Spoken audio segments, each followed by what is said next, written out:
Today, this peaceful location along Marsh Creek is one of the lesser known places to Gettysburg visitors. This site, like many locations in this small town, was anything but quiet and peaceful in the days leading up to the Great Battle. This is Sachs Bridge, and it saw its fair share of activity during the first days of July 1863. The road on which the bridge lies was one of the major arteries leading in and out of the town to the west.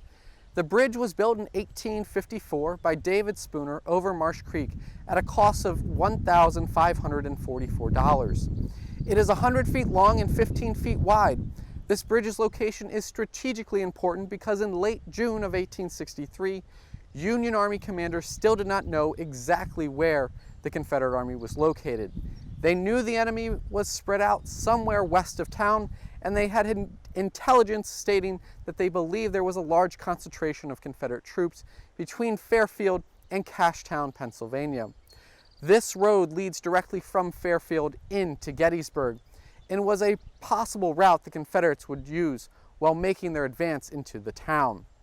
The commander of the Union First Corps, John F. Reynolds, recognized the threat that an unguarded road and bridge could potentially cause.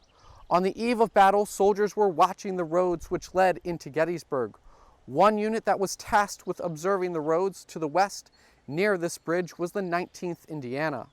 A soldier in the unit wrote, quote, "On the 30th of June, after our usual day's march, our two corps began to go into camp for the night, and were just a bit disgruntled that we had to continue marching on ahead, past them, and go on picket duty that night. We envied them with their unentrembled with accoutrements of any kind, and were then busy preparing for their evening meals over a snappy fire of pieces of chestnut rails, whilst we had to keep a-moving." The same soldiers later recalled, on the morning of July 1st, there were 4 companies of the 19th Indiana which had pushed on in front of the great round tops and were on picket duty with their weapons loaded. It is likely that these troops were on watch for Confederate movements near this bridge and were prepared for an attack. When the fighting began along the Chambersburg Pike west of town, many of the units stationed nearby sprang into action. With every step they took, the sound of the impending fight grew ever louder.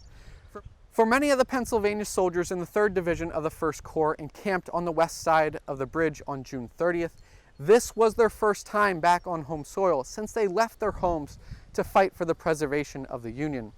All along the road between their camp and Sachs Bridge were patriotic residents who showed up with food and drinks for the weary warriors who were getting ready to repulse the invading enemy. One soldier who was greeted by the locals with a hearty reception was Lieutenant Colonel George McFarland of the 151st Pennsylvania Volunteers. In a letter written years later to his son Horace, the daughter of a farmer whose aunt gave McFarland substance on his journey to the front recalled the encounter. Quote, "When the Union troops were rushed from Frederick to Gettysburg on that hot July day," she wrote, "a part of them passed my grandfather's farm. My young uncles were in the army, but my Aunt Emily had filled 2 brimming buckets of milk and carried them out to the head of the road, or the head of the lawn, to refresh as many men as she could.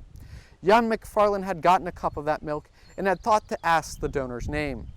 Years later, after the war, McFarland would again return to that farm on the outskirts of town, looking to thank the lady who had shown him such kindness years earlier.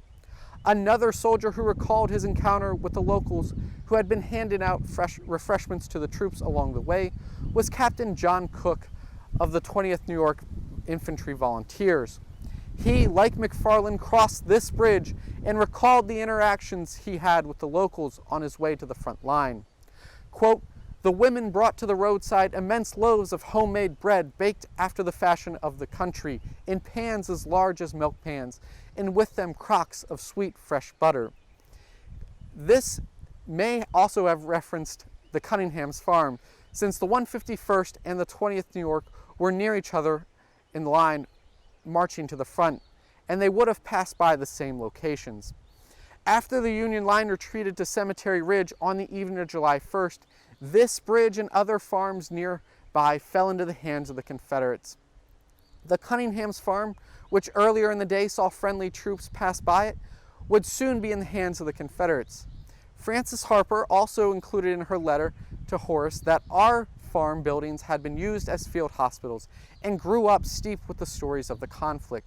The Cunningham's farm was primarily used as a hospital by the Confederates of Wolford's brigade, consisting mostly of Georgians. Again, as it is likely that many of the wounded men at that farm passed over this bridge on their way to be treated. This bridge also played a role in the Confederates' final actions here at Gettysburg, as one of the routes used by Lee's army to retreat into Virginia. Today, Sachs Bridge is one of the many historic structures in Gettysburg that were able to withstand the horrors of war and, with some help, have survived the weathering of time, and because of this is considered to be one of the most historic covered bridges in the state.